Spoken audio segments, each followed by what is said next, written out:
Hi everyone and welcome to my channel. So ayan, today may panibago na naman tayong vlog. And with this one, another review ng sunscreen. Pero bago tayo mag-start sa video na ito guys, ayan, kung kayo ay bago pa lang dito sa akin channel, kung kapapasok nyo pa lang, please consider subscribe. There is a red tag for subscribe. And of course guys, please don't forget to click the notification bell para once I upload a new video, you will be notified. Okay? And konting disclaimer lang guys, everything that will be shared sa video na ito ay based sa aking personal experience upon trying, upon testing the product. Ibig sabihin, kung ano yung ma-experience ko sa nung ginamit ko yung sunscreen, possible na maging iba yung experience nyo and vice versa. Depende sa condition ng skin, depende sa skin type at madami pang factors. And etong product na ito guys ay hindi PR package at hindi din to sponsored. Etong sunscreen na ito ay binili ko ng sarili kong pera. Okay? Yung aking skin type pala guys ay combination skin type, which is yung aking T-zone ay oily and the rest ng aking face ay dry, and sometimes nag-normal yung aking skin type, okay? And ito na nga yung product na bibigyan ko ng review sa inyo today, at ito nga ay si Dr. Sensitive Super Sunscreen. Grabe yung claim nila, super sunscreen. And bakit nga ba super sunscreen yung product na ito? Una guys, ito ay broad spectrum, meaning to say na poprotektahan nito yung ating skin from UVA at UVB. And kapag ganun guys, talagang protected yung ating skin kapag tayo ay lumabas. Kasi yung paggamit ng sunscreen, nasa-safe nito yung ating skin sa pagkakaroon ng hyperpigmentation, melasma, and also skin cancer, tapos skin premature aging. So nasa-safe yung ating skin dun sa mga nabanggit kong yon, kasi kapag hindi tayo gumagamit ng sunscreen, mabilis tumanda yung ating skin at mabilis tayo magkaroon ng wrinkles. So that is why it is very important talaga na gumamit ng sunscreen. And with this one, this is broad spectrum and ang ganda ng claims ng product na ito, okay? And with this one, SPF 50 PA++++ or 4 na plus, that means yung protection na ibibigay nito sa ating skin ay extreme. So meron tayong extreme sun protection, talagang kapag ginamit natin, protected talaga yung ating skin. And SPF 50 ay broad spectrum, okay? And ang ganda pa ng mga kiniklaim sa product na ito, this one daw ay alcohol-free, paraben-free, and fragrance-free. So dun sa may mga sensitive na skin, pwede ito sa inyo. I-highlight ko na lang kung ano yung mga skin-loving ingredients na in-incorporate nila dito para magkaroon tayo ng magandang skin. Gumagamit na tayo ng sunscreen plus nagiging skincare pa siya. Una, meron itong niacinamide, glutathione, allantoin, vitamin C and E. Madaming benefits yung ating skin kapag ginamit natin ito. Lightening, moisturizing, for pimples, for ma-retain yung moisture ng ating skin, and talagang mapaganda, mapabright yung ating skin. So yun naman yung mga ginagawa ng mga ingredients na ito. And for pimples, kung kayo ay may mga tigyawat, possible na makatulong itong sunscreen na ito. And kung kayo ay may mga sensitive na skin, pwede din itong sunscreen na ito. Now, itong product na ito ay nabili ko sa Shopee, and I think available ito sa Shopee, Lazada, sa TikTok, and sa mga malls, sa drugstore, sa Watson, sa Alphamart, if I am not mistaken. And kung kayo ay gusto nyo mag-try itong sunscreen ito, ililink ko na lang dun sa description box yung pinaka-link ng product para hindi na kami mahirapan maghanap. Okay? With this one, 299 siya, and I can say na hindi siya student-friendly. So, yun lang, sabi ko sa hindi siya student-friendly kung medyo namamahalan kayo sa 299. Pero madami naman yung content nitong product na ito. This one ay 50 ml, and yung mga ganito magagamit nyo ng 1 month or mga 3 weeks. So, depende sa usage nyo, kasi gumagamit naman tayo ng sunscreen every day, and nagre-reapply tayo every hour or 2 hours para really protected yung ating skin.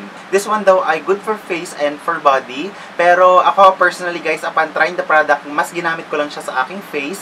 And kiniklaim pa na this one daw ay lightweight, tapos invisible matte finish. So, ibig sabihin, this one ay hindi siya yung tipo ng sunscreen na malagkit. Okay? So, now ito yung packaging niya. Nothing special with the packaging, just a normal packaging. Nothing special, pero yung pinakamaganda sa product na ito, hindi nagli-leak yung kanyang pinaka-product sa loob. When it comes naman guys sa kanyang pinaka-product, when it comes to consistency, para siyang medyo watery. Kapag in-apply nyo, medyo runny siya ng konti. Hindi siya yung tipo na thick na consistency. So, kapag in-apply nyo or kapag inilagay nyo sa inyong kamay, medyo runny siya. And papakita ko nga sa inyo yung kanyang pinaka-consistency para makita nyo. So, wala siyang fragrance pala guys. Okay, wala siyang fragrance. So, maglagay lang tayo ng, ayan, konti lang. So, medyo runny siya guys. Ayan, nakikita nyo, medyo runny siya kapag in-apply. Tapos, hindi siya yung tipo na thick talaga yung kanyang formula. Ayan, tingnan nyo, medyo nag-aano siya. So, wala siyang white cast. Yun yung maganda sa sunscreen na ito. And, kung makikita nyo, parang ma-overwhelm kayo na parang may white ka siya. Pero once applied, di ba, apply natin sa ating skin, ganyan-ganyan. And later, mawawala din agad siya once na ma-absorb ng ating skin. So, yun yung nagustuhan ko sa product na ito na it looks like may white cast. Pero once absorb ng skin, nawawala na yung kanyang white cast na effect na akala mo may white cast talaga. Pero wala talaga. Tapos very lightweight. Tinan nyo, ayan, na-absorb na ng aking skin. Ayan, tingnan nyo, nakikita nyo, na-absorb na agad siya ng aking skin. Actually, hindi siya magte-take ng matagal na oras bago ma-absorb ng inyong skin. You just have to wait ng ilang seconds lang, or I think mga 2 wala pa nga di ba? Wala pang 2 minutes yung pagsasalita ko, absorb na agad siya ng skin. So, very lightweight talaga siya. So, that is why ang ganda ng pinaka-product niya and walang lagkit effect sa skin. So, that's the product and very, very easy na ma-absorb ng skin. And that is why I love the product. Okay? So, nakita nyo na yung kanyang consistency and this is what it looks like when the sunscreen applied sa skin. So, may pagka-matte finish nga siya sa skin once applied. So, ayun guys, and yung paggamit ko naman sa sunscreen na ito, and palagi naman yun yung recommended ng mga dermatologists, at hindi lang to galing sa akin ha. Yung paggamit or yung tamang paggamit ng sunscreen ay 2 fingers method, yung palagi nating gagawin. Tapos, para ma-evenly malagyan yung ating buong area na exposed sa araw. So, always use ng sunscreen ng 2 fingers method para really protected yung ating skin. Okay? Okay, so una, yes, nagustuhan ko yung product. I love the sunscreen. Nagustuhan ko talaga siya. Una, nung paggamit ko sa kanya, wala akong redness, irritation, tingling sensation. Wala akong negative or mga half-D effect na experience sa kanya upon using it sa aking skin. Kagaya nga na sabi ko, itong product na ito ay parang 10 days ko na siyang ginagamit. And, you know naman guys, nabigyan ko pala ito ng test ng skin test. Hindi ko nga lang binideo, pero binigyan ko siya ng skin test. Hindi din ako nagkaroon ng tigyawat, no tigyawat at all. Wala din breakouts, wala akong anything na na-experience na ganun. Now, yung pinakagusto ko sa product din, kapag in-apply mo, sobrang bilis niya ma-absorb sa skin. Para siyang may white cast, pero kapag ina-apply mo, para siyang may white cast, so medyo nakakatakot. Pero once na ma-absorb na talaga ng skin, talagang wala siyang white cast. And very lightweight sa skin, walang lagkit effect, hindi kagaya ng mga heavy na sunscreen na kapag ginano mo yung skin mo, ang lagkit-lagkit. With this one, wala siyang lagkit effect sa skin. And na-test ko ito ng like 7 hours. Yung mga 7 hours na ganun guys, yes, nag-oil na siya ng ganung oras. Pero like mga 5 hours, wala akong oily na na-experience sa kanya. Pero mga 7 hours to 8 hours na nag-sit sa aking skin, nag-oil na siya sa aking skin. Hindi naman OA yung pagka-oil, pero nag-oil yung aking skin. And 7 hours to 8 hours of using the product, ang ganda na ng performance nun kasi hindi nag-oil yung aking skin ng mga unang oras na paggamit ko sa kanya. So, sa ibang sunscreen, mga 3 hours, 2 hours, nag-oil na ako. Pero with this one, 7 hours ko pala, mga 7 to 8 hours ko pa lang siya napansin. Yun siya. And ang ganda, so far nagustuhan ko naman itong sunscreen nito. And hindi siya heavy sa skin, hindi din siya malagkit kapag in-apply mo. And talagang andun pa din yung moisture ng skin. Yun yung napansin ko na may pagka-matte finish siya, pero ramdam mo na moisturize pa din yung skin mo, na andun pa din, hindi siya yung dry tignan sa skin or hindi siya dry sa pakiramdam.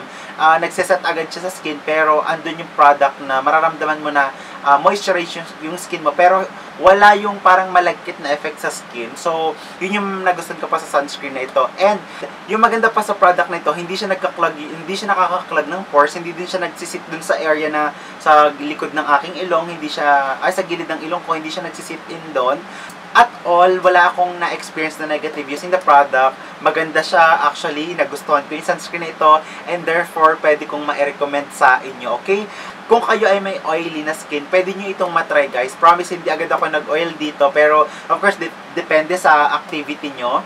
Nagamit ko ito nung nagpunta ako sa gym, hindi